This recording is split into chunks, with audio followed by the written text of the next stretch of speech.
wayah lintang Bima Suci. Wak dudu ing naga. Lah menika tuanane ana nggih. Atmajane Sang Prabu Pandukasih Sang Raden Bratasena.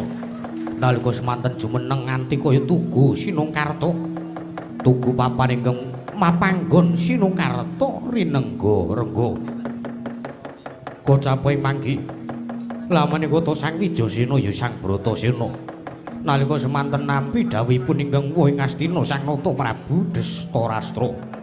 Kinarya babat Wonomarta.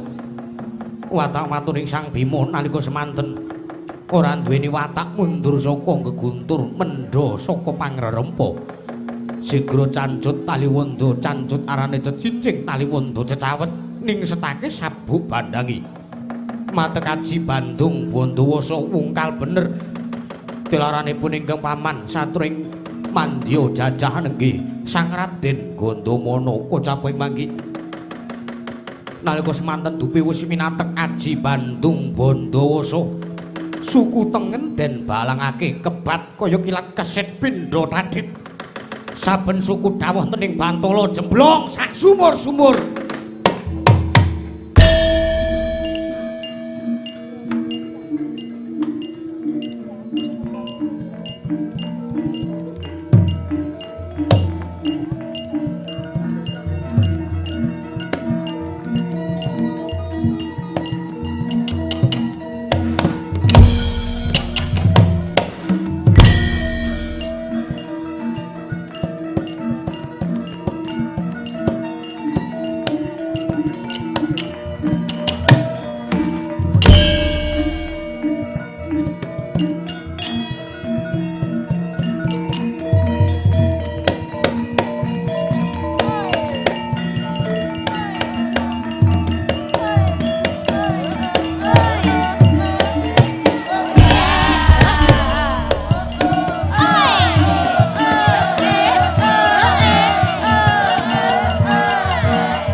Wis prateng tepining Wonomarta. Ananging Wono gawat kliwat wingit pati satu mara satu mati. Jalma mara keplayu. Aja teka wujuding jamak lumrahing manungsa. Nadyan ta Jawata wae ora wani mudhun madhering Wonomarta. Kocap kadarukasan parandene mangke Sang Bratasena wis prapteng tepining Wonomarta. Najaning Wansirina katon ing Wanjiratri awit saka petenging Wonomarta. Tan sambung sinambung miwah keteling ron-ronan ingkang ngamayungi Wonomarta parandene mangke. Sang Werkudara datanan ingkang gumana musik kejawi amung dawuhipun ingkang woh ing Astina. Mila sigra amiwiti babat. Nalika semana Sang Bratasena amiwiti babat anggempur wujuding Wonomarta temah katingal bubras lengkrah sandrane.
tata kati wisraya Indriyaksa sara maruta pawana pana merah kana samirana lan warayang panca payu wisikan magulingan lima latala wah katon senenge atiku bareng aku nyumurupi kahanan negoring Wonomarta kok katon endah ya ora ana siji wae ribet sing tumapak sajroning negara Wonomarta wayah duk nalika Ewang Piklun Bathara Indra yasakake alas Wonomarta iki ya katon seneng katon marem matine Jemdam Darat bakal tak mulyake tak ngabekteni panjenengan Sinuwun Prabu Yudhistira gonjang Kanjeng langit kelap-kelap katon lir genjang alis risang mawe gandrung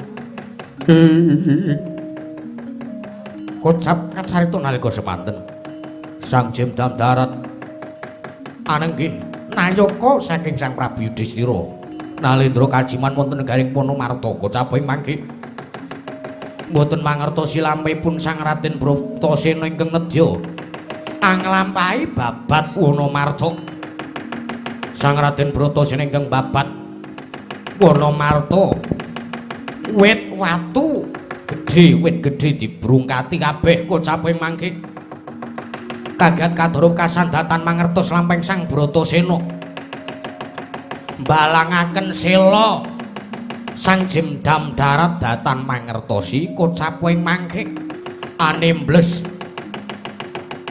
raganing Sang Jemdam Darat kagat kadrokasan glasah lumpruk tanpa daya Sang Jemdam Darat kala wau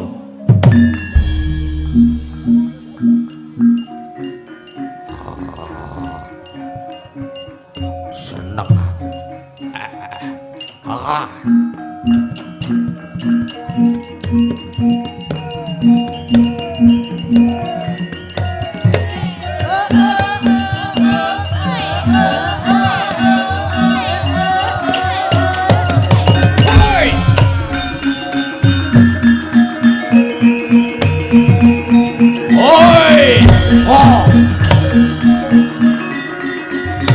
Wow, wedan.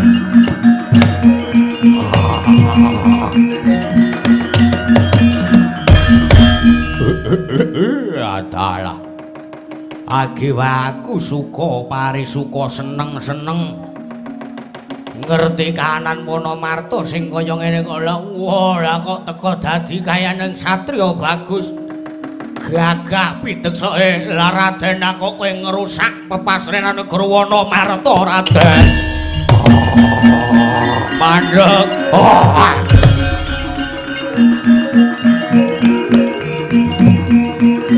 Oi.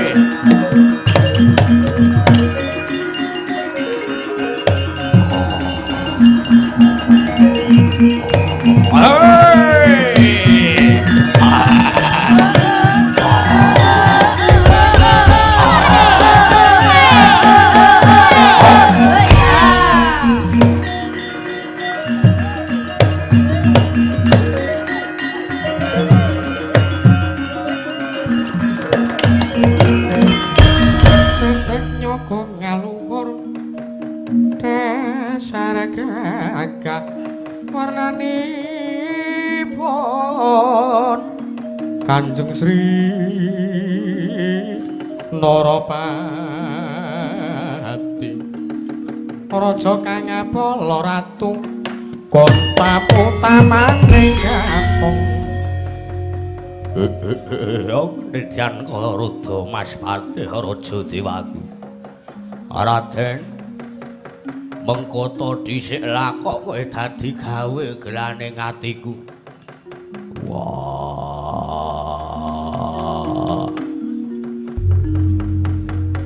Jroning aku nglakoni babat Wonomarta. Kabeh para sato kewan sing omahe mapan ning telenging Wonomarta padha mlayu kabeh. padha wedi mergo papan panggonane omahe tak rungkat. Tak rusak kabeh pepasrahan Guru Wonomarta utawa ning alas Wonomarta kene. Lah kowe iki dadi ana wujuding yaksa. Monggo yen tak sawang cat katon cak ora. Praja kamu sapa? Wah, ora salah.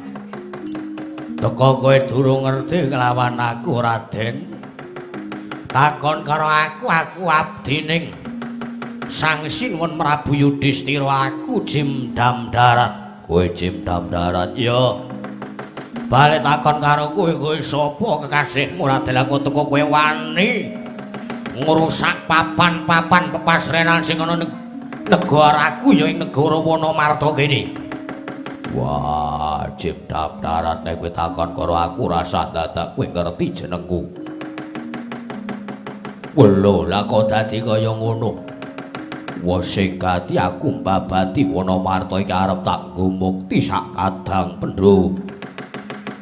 Mergo pancen aku nampa dawuh saka Dastarastra bapakku supaya aku mbabati Wonomarta iki. Nek pancen aku kepengin mukti dulurku sak kadang pendho.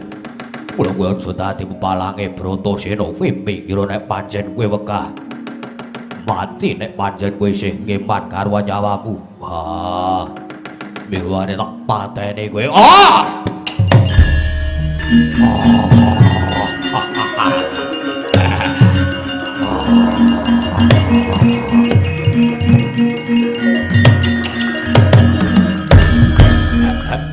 Atara. Jebul kowe to sing jenenge Bratasena. Ya, aku wis ngerti kondangmu ning endi wae. Kowe pancen kowe ora kena tak ndak kowe bali wae. Kowe bali wae. Nadyan to kowe mung bocah lolo kowe jenengmu tekan ngendi tekan negoring Wonomarta ya. Kowe bali wae timbangane kowe tak rangket. Tak aturake Ratu Gustiku Sinuwun Prabu Yudhistira. Tak lebok kowe ning pakunjaran Cakeman. Kowe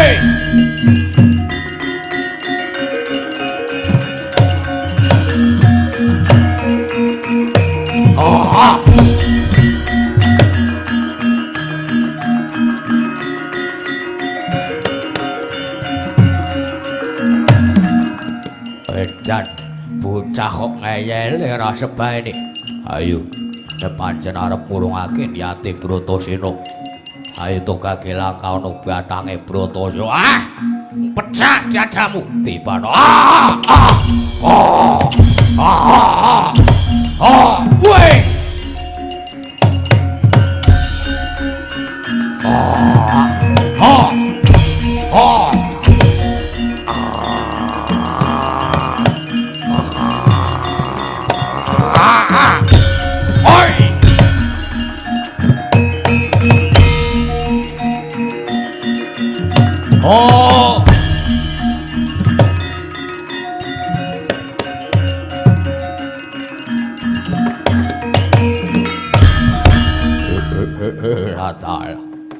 Lah kok teko edan digdaya timen kowe Raden Bratasena. Wani ngawut-awut wani ngrusak Wonomarta iki negaraku. Negaraku sing banget tak ngabekteni. Aturke Sunan Prabu Yudhistira rangket buh dadi bawah.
saking kudu sakura kula yanamu tusa sang Sri lah kok teko kahanane dadi kaya mangkene adikku bocah bagus Dandun Wacana wah aku dhewe ra weruh kowe ngrasake apa Yudhistira kakangku pun kakang ngrasakake rumangsa ora tentrem kaya ana apa-apa sing tumapak sing bakale teka ning kraton negara Wonomarta piyak-piyak gedhe Hasan Sinuwun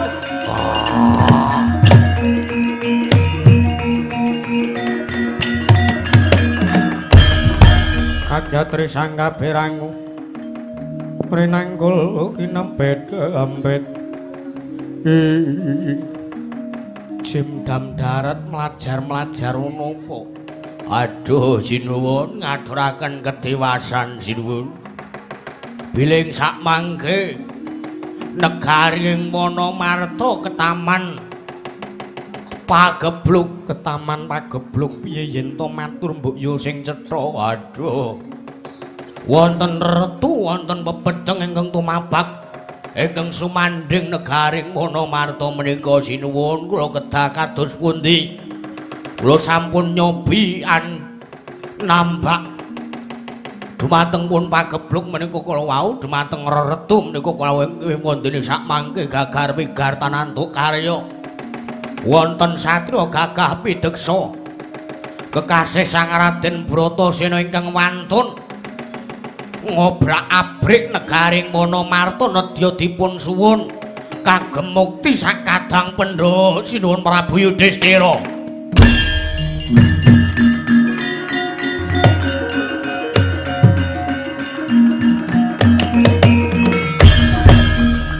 Jagat Dewa Bathara Dandun Wacana Yudhistira kakangku apa teka Jimdam darat matur sartane ngandhakake yen tono satriya gagah pideksa kekasih Raden Bratasena Dandun Wacana ya ana dawuh apa negandeng negara Wonomarta iki wiyasaning Iwang Pikulun Bathara Indra mongko duk nalika semana Iwang Pikulun Bathara Indra paring pitungkas kelawan panjenengane ingsun besok negara kita ya kuwi Wonomarta bakale purna sartane wayah ulun Yudhistira nalendring kajiman lan negara Wonomarta bakale kababar dadi wujud kamanungsan dadi negarane manungsa besok yen to lamun tumapak ana satriya gagah pideksa sing ngobrak-abrik telenging Wonomarta wah edan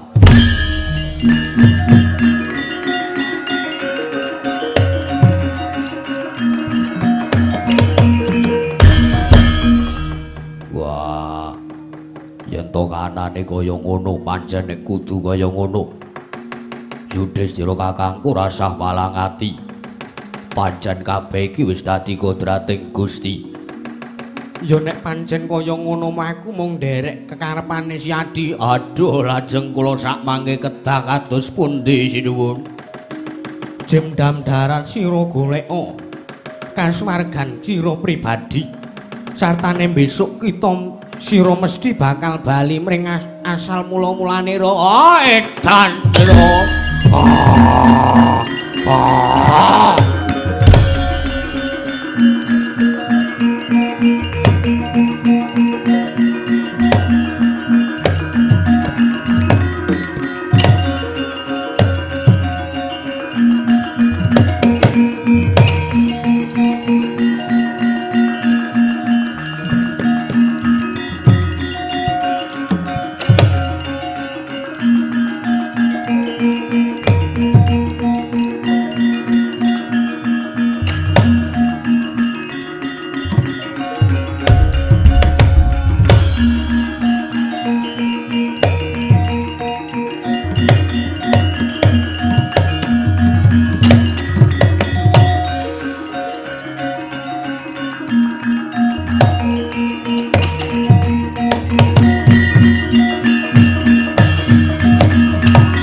ora sah dadak ketayalan ngupadi kamukten wis pun kakang lan kadangmu panengah wis gelem sartane wis trima yen to kudu mapan ning Saptawarga. Inggih kakang Mas kula aturi kendel kemawon sak mangke kula mesakaken dumateng jiwa lan raga paduka ingkang sak mangke. Babat Wonomarta menika tan mangke tartentu kathah sangjaning para jim ingkang boten trimah papan panggenanipun dipun risak sartanipun dipun rungkati sedaya. Ora sadhu cerewet, ora sadhu ceramah. Wah, kowe digoleke kamukten tak rewangi aku kaya ngene mung kepengin Pandhawa ki ora supaya ora ngebutke wong liya. Pandhawa ki men ora jagake wong liya terus supayane Pandhawa ora mung jagake wong tuwa. Wah, kok dadi kowe malah ngendheng aku marep mikira abatane Wonomarta. Sareh dising sareh aja duweni pambegan sing kaya ngono. Pun kakang iki banget nggone nresnani Siadi mengko yen to nganti ana apa-apa sing bakal tumapak kelawan Siadi Bratasena sing sapa sing bakal kapitunan. Inggih kakang masak mangke kula aturi emut awi kula dherekaken kemawon wangsul wonten ing pertapan Saptawarga. Jlambrong menengo ora ceramah sekane ngandani wae Pilabara iki ngewangi kakangne babat malah kowe mung ngandani sing ora-ora malah kowe mung ngomongi sing ora prayoga gunem sing tanpa guna. Nanging nek Siadi Bratasena nglakoni babat iki terus mengko yen to sing tunggu telenging Wonomarta iki mengko apa ora bakale murka. Ah, muring nyoben.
Karonaning kaswase kula nuwun sewu sinuwun menika wonten Nalendra menawi kula sawang cat katon cat mboten panjenengan menika sinten sinuwun. Raden pun tepangaken bilih jengandika mboten tepang kalian kula. Kula menika Nalendra ing Kajiman negaring Kajiman inggih wonten ing Wonomarta menika. Aduh sinuwun kula nyuwunaken pangapunten rayi kula pun Bratasena ingkang sakmangke sampun keladuk nggadahi pakarti nerak pacak nerajang perbatang sampun wantun ngrisak pepasrenan negari panjenengan sinuwun. Panjenengan sinten? Kula pun Prabu Yudhistira. Dening ingkang gagah menika pun rayi kula pun Dandun Wacana. Lajeng rayi kula panengah menika pun Jim Suparta. Kalian rayi kula Ragil menika pun Jim Nakula kalian Jim Sadewa. Kula nyuwunaken pangapunten dumateng rayi kula pun Bratasena. Raden inggih kula wonten timbalan. Mboten dados menapa dene rayi jengandika. Pun Raden Bratasena menika ngrisak pepasrian ingkang wonten negaring Wonomarta. Pancen leres sedaya menika sampun kodrating Wang Mahanasa. Kula sakadang kula ing kajiman menika sakmangke duwe negaring Wonomarta. Pitungkasipun para Jawata sakmenika kedah kababar dados kamanungsan Raden.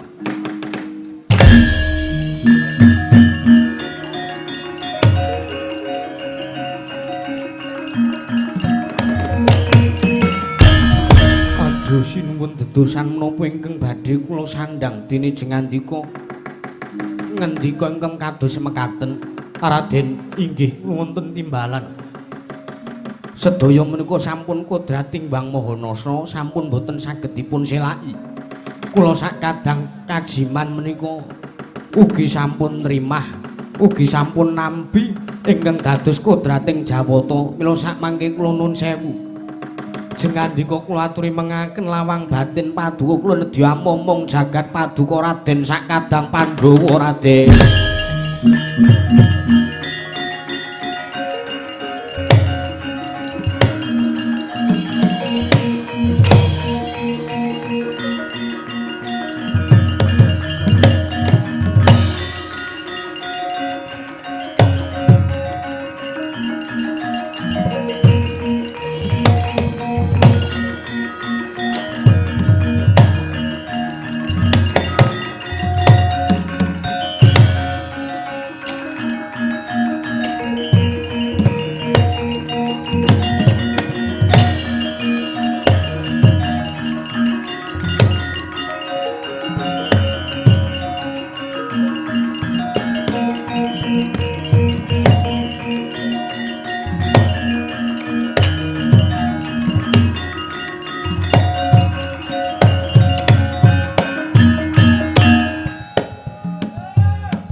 Mareka den prayitna semuriris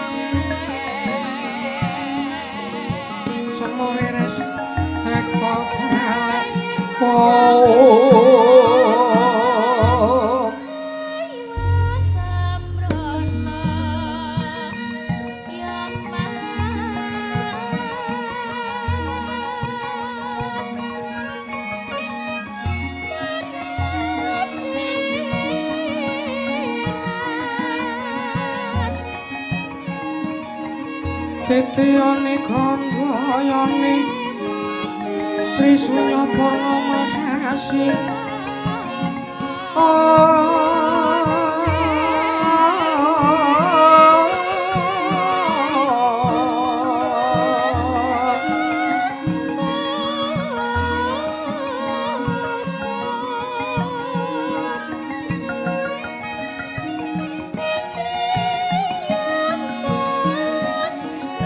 Gelar semedi tengah latar eling lintang bima sepi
Sidhem Ampawik namastu silat mriki Bang Jagat Karana Sirantandha kasisane bisana Sono sinamung langening kula pestu maksih lestatur lambahe budra Jinantur tutur katur tulutulat mrih Raden Paradya Winur sita upama prameng niskara Karantadya tumiying jaman purwa mangke teka pasananing kubeta tan murungging pralambang matumpa-tumpa marma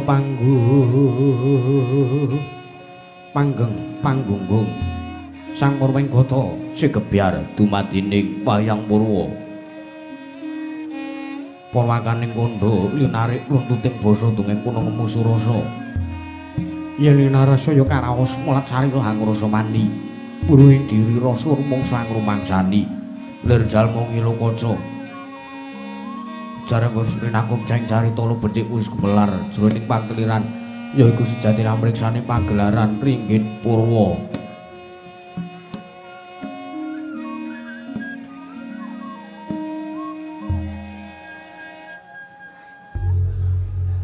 Purwakaning kandha ninarik nuruting basa dongeng kuna ngemu surasa yen linarasa ya karaos mulat sarira angrasa mani wuruhing diri rasa rumangsa ngrumangsani lir jalma ngilu kaca jarang Gusti Nakum Jeng carita lu becik wis gumelar jroning pageliran yaiku sejati namriksani pagelaran Ringgit Purwa.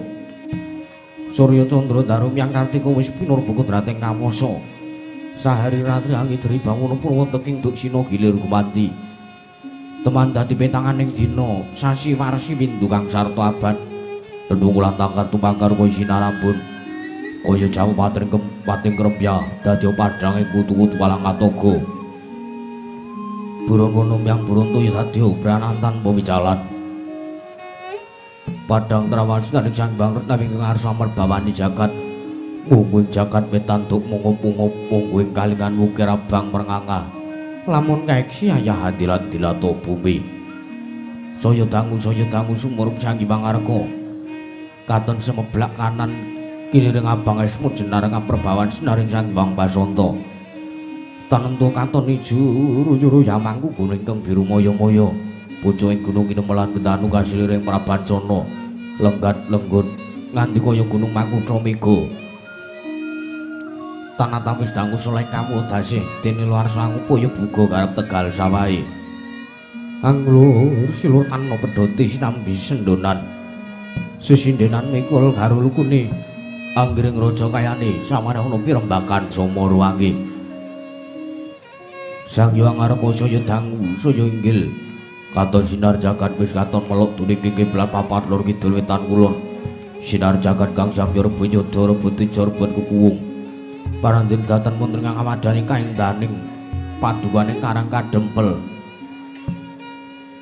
ana ing papan pilenggahipun Lurah Semar Badranaya Karang Pratisan ingkang ketingali Joroyo-royo subur makmur tandurane ayem-ayem tata titi tentrem bandul rompol kawulane manunggal tetunggalan dados tunggal samya manembah marang kapercayane dhewe-dhewe manembah marang gustine dhewe-dhewe papan ingkang endah kebak kanikmatan nadanto namung wujuding Karang Pratisan kebawat keperintah saking negari Ngamarta ananging sampun ketingal pilenggahipun Nalendra ing Ngamarta Sang Nata Prabu Puntadewa ya Sang Nata Prabu Darmakusuma ya Sang Nata Gunatalikrama ya Sang Ajata Satru ya Sada Dwijakangka ya Sang Prabu Yudhistira Nalendra pepakuning bumi ingkang ketingal anggung anjejekaken kautaman risa juga lenggah madaning lincak wonten ing padukan Karang Kadempel kocaping mangke ketingal ugi sangjaning para kadang anung-anung tetungguling praja ing Ngamarta ingkang sami rawuh madaning pendhapi padukaning Karang Kadempel aninggih menika warnan ketingal ngaglah bergagah kadang nata satring Jodipati ya ing tunggul pawenang Sang Raden Harya Werkudara ya Sang Raden Bratasena ya Raden Wijasena ya Sang Jagal Balawa ya Kusuma Yudha ya Kusuma Dilaga ya Sang Gandawastratmaja Satra gagah pideksa godheng wong simbar jaja turta ngasinungan kasekten linuwih bebasan pinatang mendak jina lumenter sinembak bengkung sinuduk putung mila datan mungkal menawi dipun dadosaken bebeteng wonten praja ing Ngamarta kocaping mangke Ki Lurah Semar Badranaya arsa nampi rawuhipun ugi panengah Pandhawa satring Madukara risang Raden Arjuna ya Raden Janaka ya Raden Permadi ya Sang Kunti Wibadsa datan kantun ugi pisanipun sangya para putra wonten ing Karang Kadempel ananging menika wonten Atmaja Pambayun nggih Atmaja Pambarep Ki Lurah Semar Badranaya ananging Ki Lurah Nalagaring Ki Lurah Nalagaring kadheraken ugi dening Kang Rayi Ki Lurah Petruk Kanthong Bolong ya Sang Bel-belbeh ya Sang Tonrongsot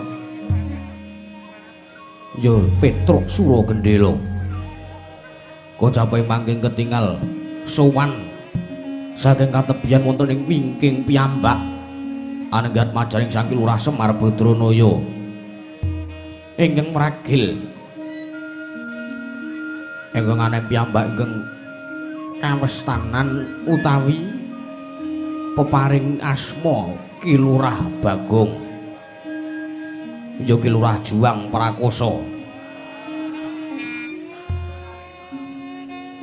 ketingal sowan panengersaning Kang Rama Sang Ki Lurah Semar Badranaya parandening mangke didemadaning kawontenan parapatan agung kuning Karang Kadempel Ki Lurah Semar nampi rawuhipun nata ing Darawati Sangya nata ing Mandura Sang Prabu Baladewa ya Sang Prabu Balarama parandingan tinggal tidhem jinem madaning parapatan agung ing padukan Karang Kadempel prasasat ing mangke datan wonten gegudhungan kengubah samirana datar wampah Kabiyar sumpung swaraning pradonga miwah pangling maranggono sigra murmani pangandikan. Dadoku mangling wijining pandika saking Lurah Semar Badrana ingkang dereng kababaring lisan.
Suritinon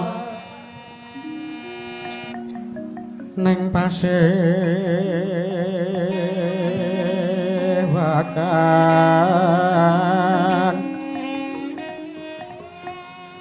busana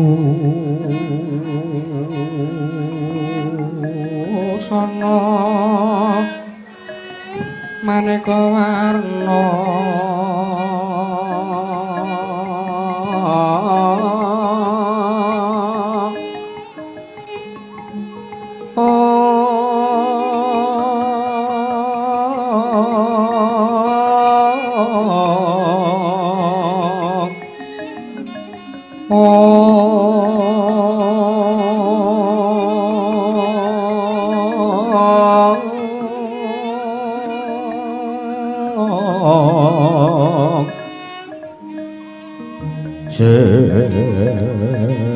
Papus petang Udyono Miang Pancrah Sarwa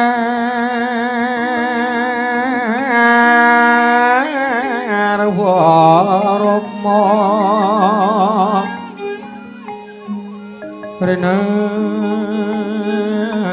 kang manik nara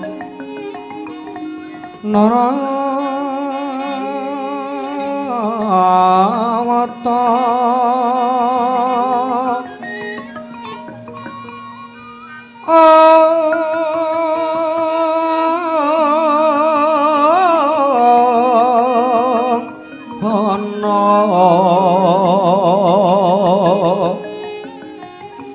Abra prabanyo kang sumirat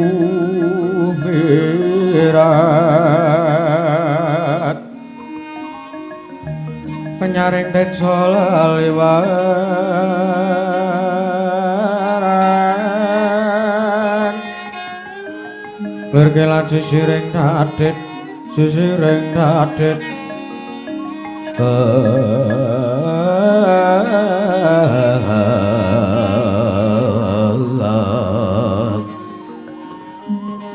Wimba kekonto mrek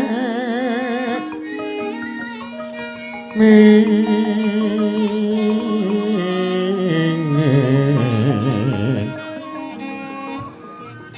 Dadi uping maruta Dadi uping maruta mandha Separan hang mangambar kungas Ngebeke madyaning pasewakan tandya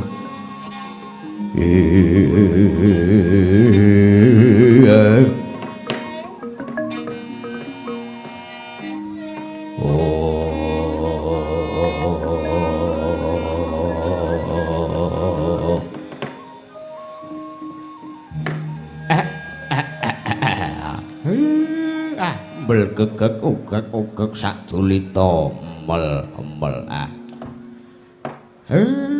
trole nala gareng kok kaya ketiban daru prasasat kaya dene kejugrukan wukir sari lepaning samudra madu perasaane bapakmu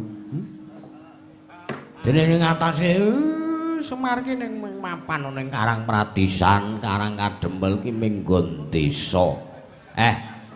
Lah kok dadi iki kerawan Priagung, kerawan Nalendra, Satriya Gung Binethara Dole Nala Gareng. Wah. Kula piyambak ki gumun, Mas. Ngatasi Semar ki lho, nuwun sewu. Bapak Semar menika namung wujudipun nuwun sewu mboten kok nami kula menika ngina ning kula menika merendah.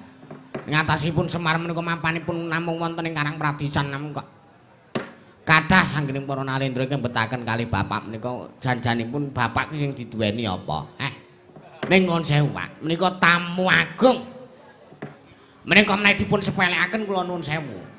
Menika mboten badhe prayoga ketadosanipun. Iya. Mula saking menika kula aturi andangu sartanipun nyadong jawuh rawuhipun Sinuwun Kresna kalih Sinuwun Baladewa menika, Bapak. Iya, Nala Gareng ya. Lha nuwun sewu sinuwun. Sinuwun ing Darawati, sinuwun Prabu Kresna. Kula nuwun sewu. Sakrawujeng ngandika ingkang abdi pun Semar Badranaya ngaturaken pambagya raharja. Tuwin kula ngaturaken sembah pangabekti kula kunjuk Dendara. Sinuwun Kresna ing Darawati. Jagat pangestu para wayah para jagat. Kakang Semar ya. Kakang Semar ngaturake pambagya raharja kelawan sowanku ning Karang Kadempel dina samengko iki. Wis slamet tekaku ning Karang Kadempel ora ana alangan suwiji apa Kakang. Nggih. Bekti kula kunjuk den nuwun sewu Kang. Njaluk ngapura sadurunge yen to aku mbok menawa dianggep lancang. Nggih mboten napa-napa to. Karang kekadangan paseduluran menika kedadipun rumaketaken. Kekadangan silaturahmi nika tansah kedah dipun caketaken boten pareng dipun pedhot. Iya, nanging dudu kok babakan perkara kuwi, dudu kok babakan perkara srawung. Lah perkawis napa? Kakang Semar ngendikake sartane Kakang Semar ngaturke bekti kelawan nata Ndarawati iki njaluk ngapura sadurunge Kresna kuwi ora kok ateges aku ngegungke kelawan sapa sing mapan ning jiwaku. Nanging kelungguhane Wisnu, Bathara Wisnu kelawan Sang Hyang Wismaya kuwi luwih dhuwur ado derajate Kakang. Nuwun sewu. Kula niku ming batur, kula niku senes Ismaya, Semar niku nggih Semar. Kula niku nggih kula niki ming mongkere. Lah kok sampean ngendikake Ismaya? Sang Hyang Wismaya menika papanipun wonten ing Kayuwanganten. Ora pancen yen to ditodi tata lair pancen Kakang Semar kuwi nuwun sewu mung wujuding wong lumrah, mung wujuding batur wong gedhi bal 17 loro sakudon telu sakurupan ibarate. Nanging Kakang Semar kuwi yen to disawang kanthi permana jati kanthi netra batin. Kakang Semar kuwi tanpa beda kaya dene pangidjawantahing Sang Hyang Wismaya. Mula walat apa sartane dosa apa sing bakal tak sandang yen to aku ngasih wani nampa sembahe Kakang Semar Badranaya. Pun tanggap, pun babakan sinten sing manjing teng awak kula pun mboten sah mangendikake. Ingkang baken kula ngaturaken budya pangastawa sinuwun. Ya Kakang Semar ndak tampa kanthi lega legawaning penggalih. Sinuwun Baladewa, rawuh wonten ing mriki mugi tansah manggih karaharjan. Kawilujengan tuwin kasarasan den sinuwun ing Mandura. Jagat pasisaning Bathara wayah Bathara jagat Pati Indrajala diwaku. Kakang Semar ya Kakang wis prayoga praptaku, ora methuke alangan apa-apa sowanku iki. Tansah priyambon kawidatan kalsing sambikala ning Karang Kadempel Kakang Semar. Nggih. Bekti kula kunjuk. Yo. Kakang Semar tak tampa tiba sepadha-padha. Pun prayogaken anggenipun lenggah den sinuwun Baladewa. Yo. Kaya wis ora kurang prayoga praptaku ning Karang Kadempel dina samengko iki Kakang Semar Badranaya. Nala garing kowe ngaturna bekti kelawan bendaramu. Sinuwun Ndarawati, sinuwun Kresna, sakrawuh sing ngandika kula ngaturaken sembah bekti kula kunjuk. Ya, kula gareng tak tampa pangestuku Tampanana. Nggih, kula pundhika jimat. Sinuwun Baladewa kula ngaturaken bekti kula kunjuk. Ya, kula gareng tak tampa pangestuku Tampanana. Nggih, kula pundhika jimat. Sinuwun Kresna kula ngaturaken bekti kula kunjuk sinuwun. Ya Petruk kan wong bolong tak tampa pangestuku Tampanana. Nggih, kula pundhika jimat. Sinuwun Baladewa kula ngaturaken bekti kula kunjuk. Ya, Petruk tak tampa pangestuku Tampanana. Nggih kula pundhika jimat pun mragaken nggih sinuwun. Ya kaya wis ora kurang kepenak. Ya kuwi ora kurang prayoga. Gong. Ora nyembah ning. Ora.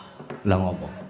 Ya aja kebangetan lho. Pilabara kuwi bersyukur ning atase nggone bapak omahe bapak ki ming omah wong kere ming desa ngene kok dirawuhi Ratu Agung ki kanugrahan. Kanugrahan nek ora nggawa ya padha wae to.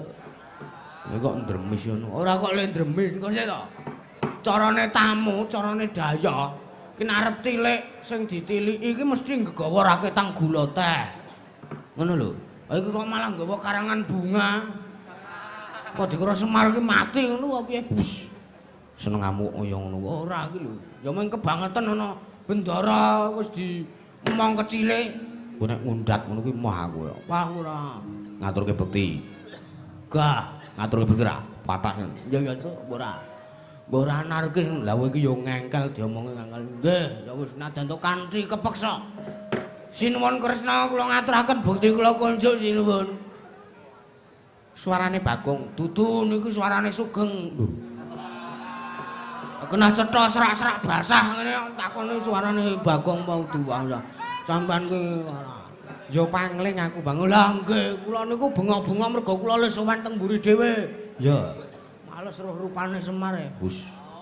Ya kaya ngono ora apa kok. Aku nang mburi dhewe ki arep pro ki lho, sinden. Sing anu ki lho, Truk, kidul dhewe iki. Sapa? Kok cembuk ngono. Ku senengamu kok kaya ngono ora. Bukti kula kanca sinuwun. Ya, Bagong tak tampa pangestuku Tamanana. Nggih. Sinuwun Baladewa, bukti kula kunjuk. Ya, Bagong tak tampa pangestuku Tamanana. Nggih, kula punika jiwan mari pindaring kesantutan. Wah, kendalan ana swara apa ya, Truk? Mbuh. Terangane kok ngene Jakarta ki. Lagi roh aku gumunan aku. Lah ngopo? Aku numpak pesawat ki arep landing ki gregel. Kaget aku.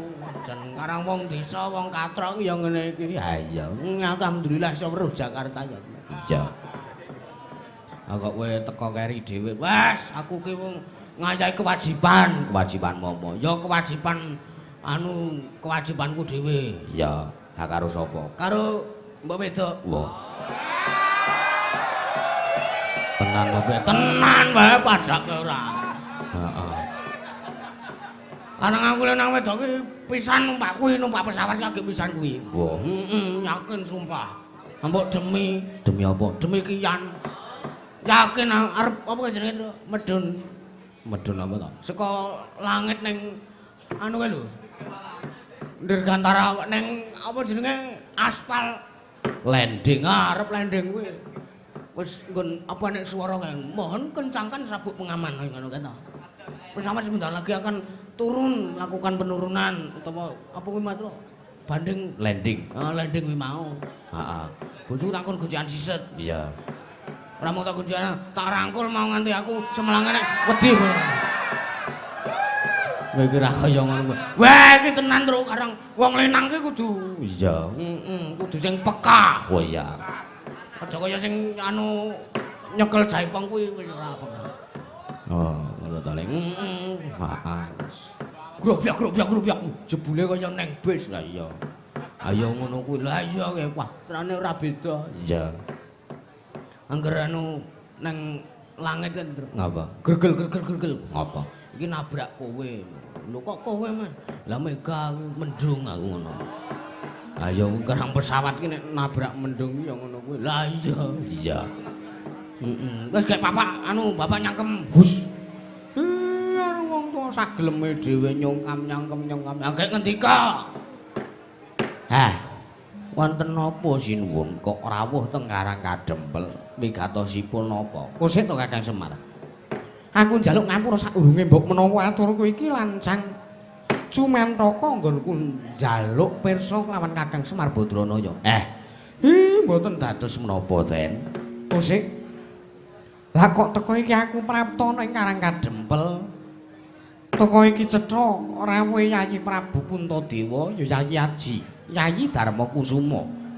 Sartane kadangku Panenggak Werkudara karo kadangku Panengah Arjuna. Iki janjane nang opo Kakang Semar? Ngatasé Kakang Semar kuwi nuwun sewu. Batur teko dirawuhi bendara kuwi wigatine apa? Mergo duk nalika semono aku lan Koko Prabu Baladewa ki nanjihake sartane bakal sowan nindakake jejibahan kewajiban kaprajan negara Ngamarta. Parandene aku wis prapta ning negara Ngamarta sartane Koko Prabu Baladewa wis tumapak lumarep ning negara Ngamarta. Ewadene para Pandhawa ora ana negara Ngamarta kumplang. Jebul tinemune kadangku para Pandhawa, Yayi Darmakusuma sak kadang Pandhawa mapan ana ning kene. Iki janjane ana apa? Ya Semar kene ngopo? Lah kok dadi Yayi Prabu Darmakusuma, Werkudara lan Janaka iki mapan ning kene iki janjane ning apa? Apa arep ewuh ngono piye? Nggih, ajeng mantu kula. mantu sing kepira ya, Tru? Ayo sembur. Aku iki bola-bali masalah iki. Wah, sengamu ora wayang elektron piye. Iya wae iki ya ngono ora. Kowe arep digawe apa? Kowe arep digawe apa kok teko dadi iki kadang-kadangku para Pandhawa. Padha rawuh ning kene, padha lumar ning kene iki janjane ning apa? Lha nuwun sewu, kersane Sinuwun Punta dhewe sing ngendika.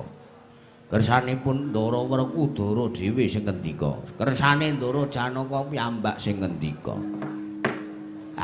Sinuwun Kakang Semar kepiye menika to? Ingkang Raka sampun rawuh sampun prapta wonten ing mriki. Jam pira to iki to? Mbuh. Jam 12 e. Lagi iki aku jejer jam 12. Ora masalah. Ora apa-apa, ora apa-apa. Iki ngolimbukan jam 2 ya, Tru. Ya. Bebas. Iya, bebas ya. Iya.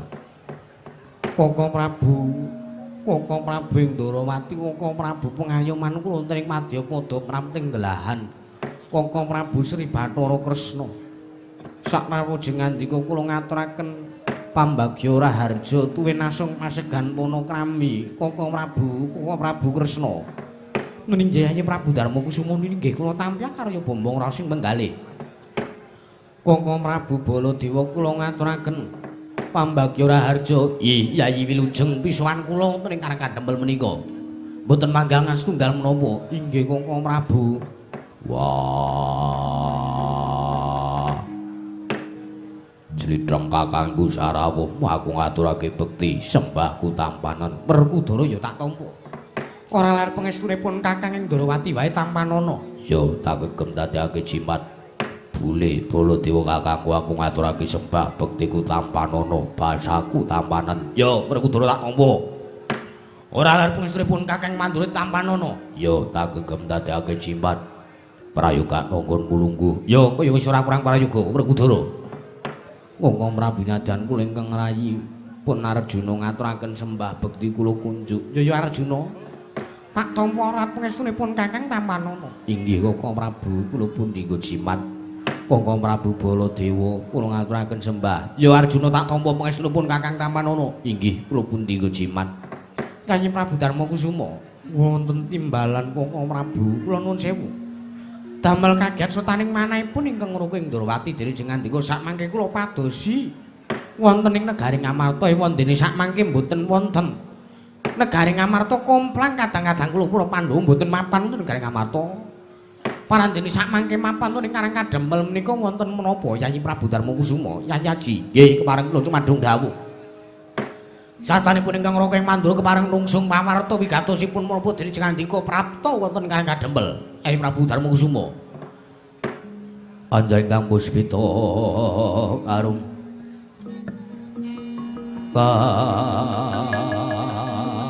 kasiliring samirana.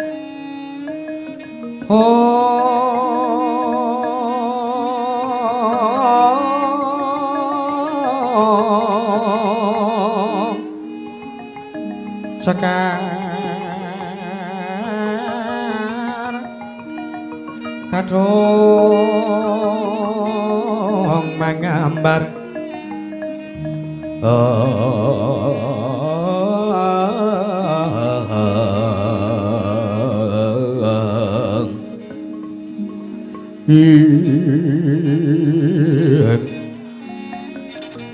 mawerana sretaning griya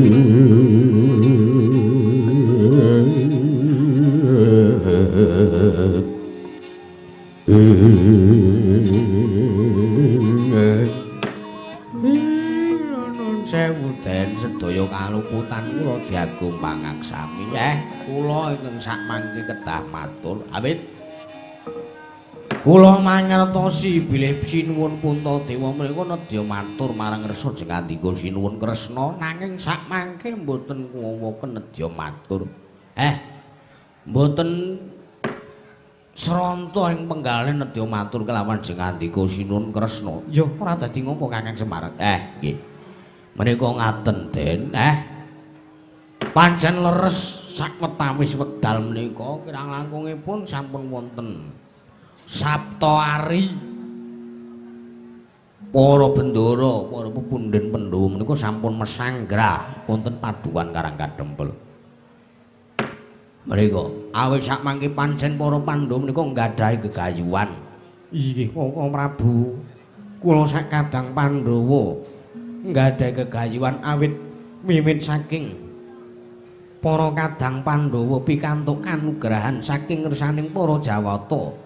Inggih menika pun wujudipun negari Ngamarta ingkang rumiyin negari Kajiman ingkang enggo sepriki kababar dados negari Kamanungsan kababar Kasatnetra. Enggo sepriki kula sakadang Pandhawa sampun rumaos mukti sampun rumaos ayem Kakang Prabu. Mila keng saking menika gandeng kula sakadang Pandhawa sampun kelampahan pikantuk kanugrahan saking panguwasaning Dat Kamurwengdat awujud negari Ngamarta. Mila saking menika negari Ngamarta menika nedya kula bangun. Negari Ngamarta menika nedya kula bangun sakadang. Mboten kok wujudipun papan ingkang magrong-magrong menika mboten Kakang Prabu. Nggih nika. Sinuwun Puntadewa kula cekak ngendikane kula nuwun sewu. Kula nuwun sewu. Pancen leres para kadang-kadang paduka pun para Pandhawa menika rawuh mriki nedya nyuwun pirsa nedya mbangun amiwiti mbangun Ngamarta. Nika kula nuwun sewu. Senes kok wujudipun namung papan ingkang magrong-magrong ingkang dipun bangun, senes kok namung tata lair sing dibangun. Tata lair nggih dibangun. Ning tata batin, moral, budi pekerti menika nedya dipun bangun dening para Pandhawa. Lah menika kula nuwun sewu nek jenengan bingung kena ngapa kok para kadang paduka pun para Pandhawa kok rawuh wonten ing mriki malah ndhisiki teng Karang Kadempel menika kula nuwun sewu tiyang kang nedya bangun negara menika mboten kawiwitan saking Kutagara menika mboten nanging pancen adat sabenipun menawi nedya mbangun negari menika pancen kedadipun wiwiti saking Karang Pradisan saking desa papan kula menika Den sinuwun Kresna jagat dewa batur jagat pangestu Kakang Prabu. Yayi Kresna piye jebul tinemune Yayi Prabu Darma Kusuma menika mesanggrah wonten padukan Karang Kadempel menika manci nggadahi gegayuhan. Inggih menika pun kepengin bangun negari Ngamarta. Wela dalah jagat dewa batur. Dalah jagat pangestu karo kaya betul jagat Mandhendra Jaladiwaku. Gong wis. Wis. Kowe arep ngerol bariki nek dayoke. Apa iya to? Heeh. Iku sok wis bedhek ngono kuwi sengit aku. Gah aku iki wis yahene. Ora masalah yahene ora masalah to. Dinikmati wae kanthi merdika. Mila to. Mila saking menika jenengan sarujuk menapa mboten menika namung gumantung paduka Den Kakang Semar. Wonten timbalan. Yayi Prabu Darma Kusuma. Inggih, kula wonten paring adhawuh Kakang Prabu. Saestu kula midhanget aturipun Kakang Semar Badranaya menika rumaos bombong, rumaos ayem. Awit paduka menika nedya miwiti mbangun negari Ngamarta. Menika sae, menika agung. Gegayuhan paduka menika cetha luhur saestu. Inggih Kakang Prabu. Inggih. Mila Blaka Suta kanthi tulusing manahipun ingkang ngraka ing Ndarawati.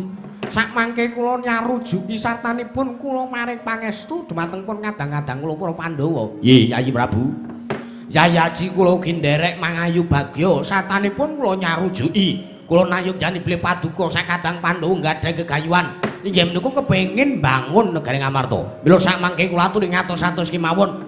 Surtiti ngati-ati duga-duga digawa. Awit tiyang kang gadhahi kanugrahan menika pacobanipun mesti bakalipun sinanding Yayaji Kakang Semar Badranaya. Jedhong jroning pasewakan wadya kang tanpa sebo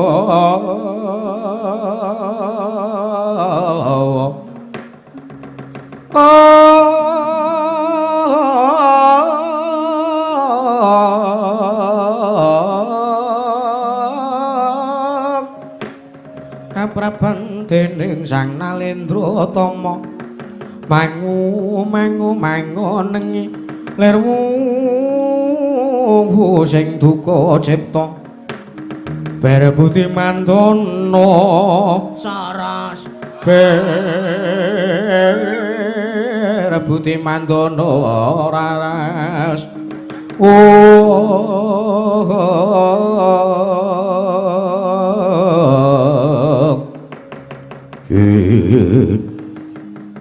sekebiar katari golek ngono to wau tidemadaning kawontenan parpatan agung pendapi padukan karang kadempel kocaping mangke kaget katurukasan Sang Kelurah Semar Badranaya midhanget gumyak ing para seba para kawula ingkang ngandhir blabar wonten sakjawining pendapi padukan karang kadempel sami aluk bilih wonten salah satunggiling nalindra saking tlatah Sabrang ingkang mantun miyak sanjaning para seba tanpa suba sita joget-joget kalih-kalih kaya bareng nganti nanggap pakarya sing ngakang samya mulai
Sinongwati jagat kinari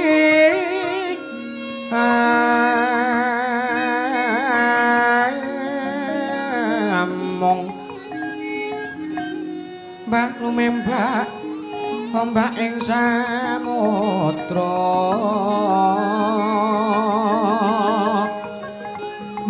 hai ana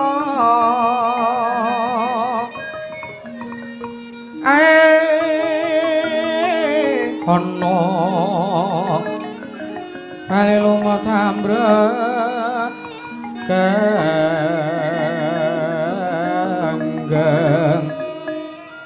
awita dedenjeng-denjengan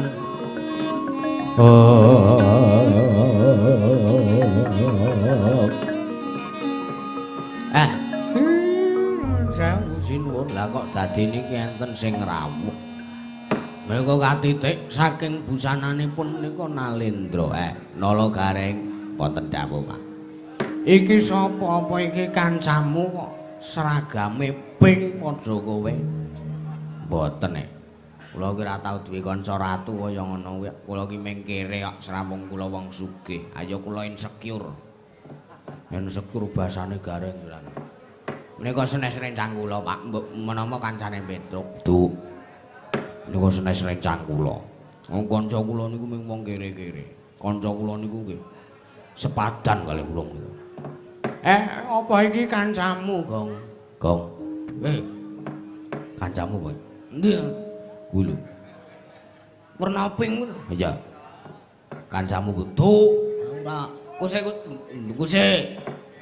kaya Karsi ta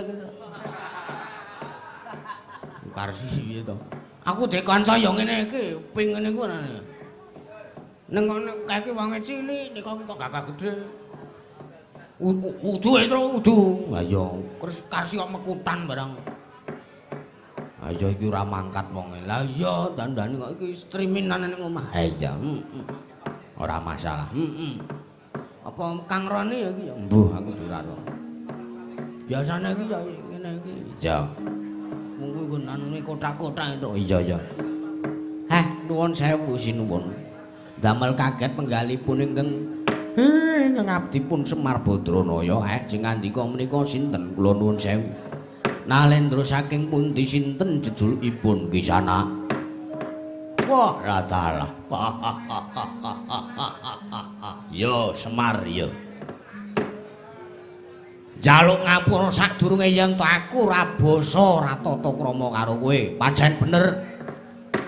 Wis trep ukaraku ki wis bener. Subasitaku ki wis cetha, wis mathuk ning atase derajatku ki kowe iki mung wong batur. Kowe iki mung wong loro saudon telu saurupan, kowe iki mung pamong, kowe iki mung ponokawan, kowe iki mung wong kere, kowe iki mung wong ora duwe. Mula yen to aku tanpa tata krama ora duweni subasita karo kowe kuwi wis sak trepe.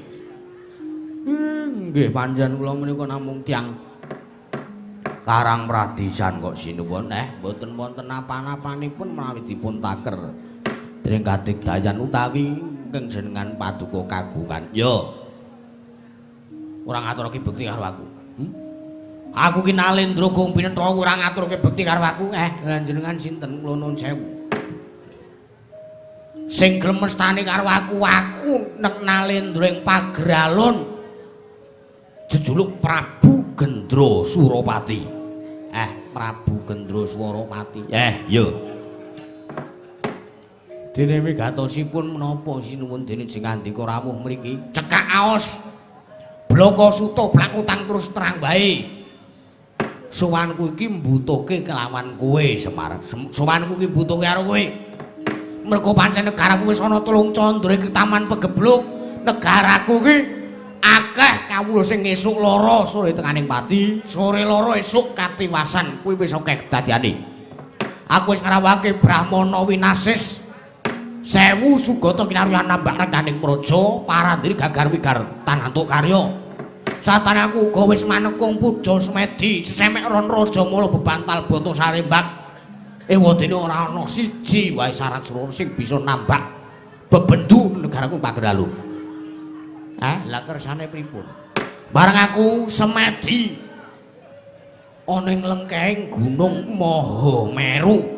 Aku antuk sasmita saka para Jawata. Jawata ngendikake yen to negaraku iki bisa walaya nirmala temah jati. Jati temah mula yen to ora ketang mung 3 kedheping meninggal. Ora ketang mung 5 menit Semar ki nunggoki negara kuwi ing Pagralun iki. Ora ketang mung 3 kedheping meninggal. Negara kuwi ing Pagralun iki ditunggoni Pamong Agung ya kuwi Semar Badra ing Karang Kadempel. Mula Semar nek kowe gelem tak boyong kowe njaluk apa wae mesti tak turuti. Aja nyepelekke. Prabu Gendra Suropati kuwi Nalendra sugih Blegedhu Brewu Herbandra Bandhu. Seprapat jagat kagungane Prabu Gendra Suropati kabeh. Ngono. Lho nek gelem tak boyong kowe njaluk apa? Omahmu sing kaya ngene iki bongkar. Kowe njaluk tak bangunke loji, mobilmu njaluk Pajero Civic Turbo, apa kowe ngaranana sak gelemmu? Tak wenehi, tak paringke. Lha niku trima kijang super mun trima. Werna abu-abu. Mun kula trima najan to nika ngorot-orot wingi bareng entekke spare part pirang-pirang mboten masalah. Wah, mun kula pun bersyukur kalih napa sing tak duweni. Ora. Kowe nek gelem tak boyong kowe mesti dadi wong sugih. Kowe nek gelem tak boyong kowe mesti omahmu ra kaya ngene, sandangmu ra kaya ngono. Sumpingmu sing wujuding lombok kowe ganti sumping saka emas 190 karat nganti dlawer kupingmu. Bakal tak paringi. Omahmu sing kaya ngene, pendopomu sing isih kayune kayu mawoni. Bongkar kabeh, bongkar. Tak ganti kayu jati tuwa. Bulte 190 cm. Ayo. Cagak papat iki sak penuwune. Ayo kowe njaluk joglo gedhe dhewe sak donya kasempatan katurutan. Lha niku mboten blereng bondo donya. Sing ngomong sapa? Kula niku mboten blereng bondo donya kok sinuwun. Ayo. Nek pancen kowe gelem tak boyong, kowe bakal entuk kabeh kuwi mau. Jaba delon. Wis tak cawisake. Peni raja peni guru bakal guru dadi. Ki nek kowe gelem tak boyong kabeh kae grobokan pirang-pirang emas, perak, jamrut, putri. Jamrut kok putri. Kowe iki anak ben ya itu. Iya. Mandani kok iya. Mbok menawa. Ayo wis beda-beda kok. Nek kowe ora gelem tak boyong aja takon dosa. Apa ya kelakon aku ngruda paripeksa karo kowe. Waduh. Napa? Bapak arep diperkosa. Wis. Iki kok padha lanange kaya ngene. Ha iki ora ruda paripeksa iki tegese iki dipeksa srana kasar. Wah, ora trima ora. Ayo, gelem apa ora? Wong kari kowe omong gelem apa ora kok angel. Nek kowe ora gelem ngomong, kowe ora gelem-gelem, ora gelem tak boyong ning negaraku. Kowe dadi apa jenenge iki syarat srana aliyane negaraku aja takon dosa. Kawulamu ning Karang Kademel katutke dosamu. Padukanmu Karang Kademel obong nak bumi angus tak dadeke diangkaan.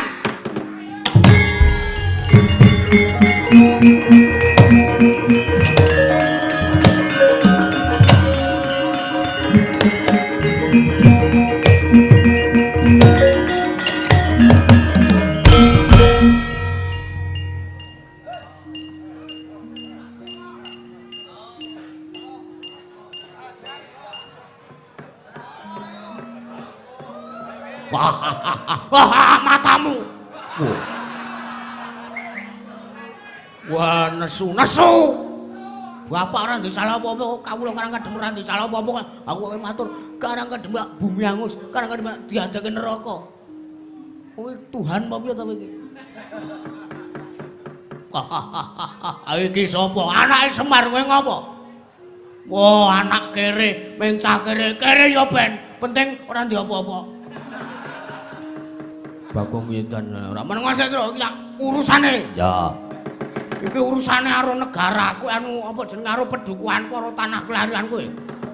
Prabu Gendra sama mau Gendra Suropati. Gendra Suragadha anu Gendra Suropati. Sampeyan mau muni piye? Muni piye sampeyan? Semar ora gelem tak boyong Karang Kademel bumi angus. Sing sik. Ki nek Semar sing arep tok ruda paripeksa ki ora masalah. Sak karepmu urusanmu karo Semar. Nek kowe ngembet jeneng Karang Kademel bumi angus, kawula Karang Kademel sengsara kabeh. Kamu ndak bakal bisa mengelak dari Mas Bagong. Ayo. Arep ngopo kowe? Bar banjur kundulmu kuwi. Meneng sik. Awak ge emosi tenan iki. Ora Bagong Edan sapa-sapa tantang. Wah, edan kowe ming wong kere, kowe ora ndek kadigdayan. Kowe iki ming batur, kowe iki ming kawula cilik apa ya kuwowoken nampa kadigdane Prabu Gendra Suropati. Piye? Muni piye kowe? Wah, edan. Lah kok malah kowe malah wani nyumbari nata Mandura Prabu Baladewa. Kowe kok malah nantang Sinun Mandura, Sinun Baladewa. Wah, bahaya iblis lanat.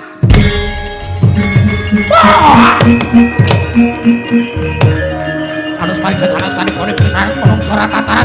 Hei, Gendra Suropati lah kowe dadi wani nyumbari karo Baladewa. Kowe dadi kok kono kowe wani karo sagelmu dhewe. Hei, harus mari jajanan sani baru iblis lanat menungso ora tatanan. Ngilani diadane untuk Mandura Prabu. Lah kowe dadi teko nyumbari Baladewa. Hei, Gendra Suropati. Hei. Kok Prabu? Nggih. Kula nuwun sewu. Sampeyan nesu kali sinten? Nesu karo Gendra Suropati. Oh sik lho, lah ngrasani apa Gendra Suropati kalih jenengan niku sampeyan mireng mboten Gendra Suropati nyumbare jenengan. Lho, jarene Bagong. Lah nuwun sewu Bagong kok dipercaya. Lho. Lah kok dadi wah, lah jare Bagong iki mau Gendra Suropati nyumbare karo Mantura Prabu. Lho, oh sik to. Bagong menika aturipun mboten pernah serius. Lho. Bagong iki nek omong ora tau tenan. Lah kok sampean percaya, lah kok sampean pitados. Ning jare Bagong ki cetha Gendra Suropati nyumbari karo Baladewa. Mengke riyen to ditanjeke riyen. Lenggah. Lho. Edan. Wah. Lah kok dadi aku kewiranganmu guru-guru Bagong. Lah nggih nuwun sewu. Werkudara. Apa? Miturutmu Kaka Prabu Baladewa ki sing kleru apa Bagong sing kleru? Baladewa sing kleru. Sebabe apa? Bagong ora ngakon apa-apa. Bagong mung ngomong nek Gendra Suropati sumbar karo Baladewa, Baladewa nglarak Nalendra kae mau. Nggih, rungokke nang. Kula ora akon apa-apa karo sampean kok sampean kaya ngono ku. Lho lan ning rak jaremu, lan ning jare kula ning rak kula ora akon. Kula mung ngomong, "Ya, aku dadi malah nyumbari Baladewa ki karepmu kepiye?" Wah, edan aku dadi entuk gawean. Aku dadi golek gawean wong gerang, gerang kula mbangane sampean. Kula kon ngapa-ngapa. Ning sing baken lak kula ora ngakon apa-apa. Nggih ta sinuwun? Iya. Nah, ngoten niku. Ndara Janaka. Apa? Napa kula akon nglarak ratu nika kalih Sinuwun Baladewa? Ora. Yakin? Babar pisan ora kuwi. Sinuwun Muntadewa apa kula ngakon kalih Sinuwun Baladewa kon ngundurke ratu kae mau? Ora Bagong kuwi. Ora nek wong ngakon ngono gegeden rumangsa wae iki. Wah, lah kok edan. Lah kok malah aku dadi kewirangan gara-gara Bagong pun to. Wong ki nek gelem gawe mesti gelem nganggo. Weh, sapa sing nandur bakal ngunduh. Nek undu-unduanmu ki apik, mesti apa jenenge? Kebalik, Gong, kebalik. Nek tanduranmu ki apik, undu-unduanmu ki mesti bakal apik. Kebalikane ya ngono. Ndonjor aku kudu kepiye? Lah nggih nek enten napa-napa niku kedahe dirampungi wong sedaya niku Bagong mboten njaluk tulung. Bagong niku mboten ngakon kalih panjenengan, mboten nyuwun tulung kalih jenengan. Lha kok sampean teko jenengan nglarak kalih ratu ki wah edian nungso ora tatanan. Baladewa. Piye? Nek kowe manut aturku mending tok tandangi. Kowe wis gelem gajul, wis gelem nglarak, kowe kudu gelem ngrampungi perkarane. Wah edan setan. Amen kaya jenengane sampean wis kae dirampungi ndak ora prayu kedadiane. Hei, Gendra Suropati, mandhek kowe.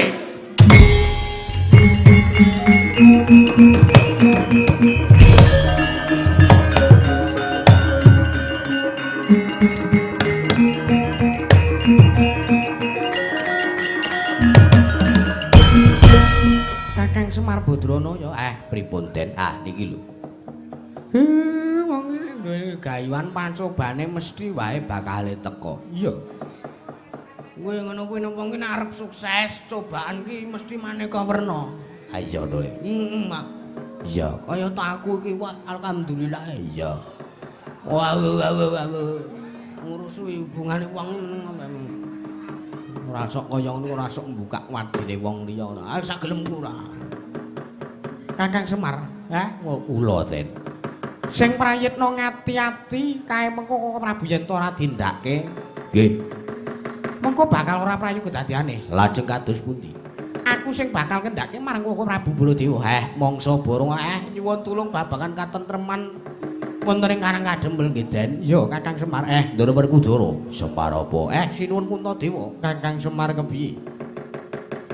Niki pun purna jejibane. Kula nyuwun supados sak mangke jaga kawontenan Karang Kadempel supados boten wonten napa-napa ingkang sak mangke badhe tumapak. Lan pancoban menika enggal sirna enggal sumingkir. Iya Kakang Semar. Nggih, ingkang kados kula aturaken kala wau tiyang kang gadhahi wong sing entuk kanugrahan mesti menika pacobane bakal sumanding, bakal sumadya. Iya Kakang Semar. Nggih. Lho piye, Pak? Iki wis ge ayu budal ora usah nganggo ladrang. Halo. Kesuwen wae. Iya. Jam 12 seprapat ya. Wis nek ngono aku njaluk pamit madal Mas. Ngengatus-atus sampun kados lari alit sinuwun.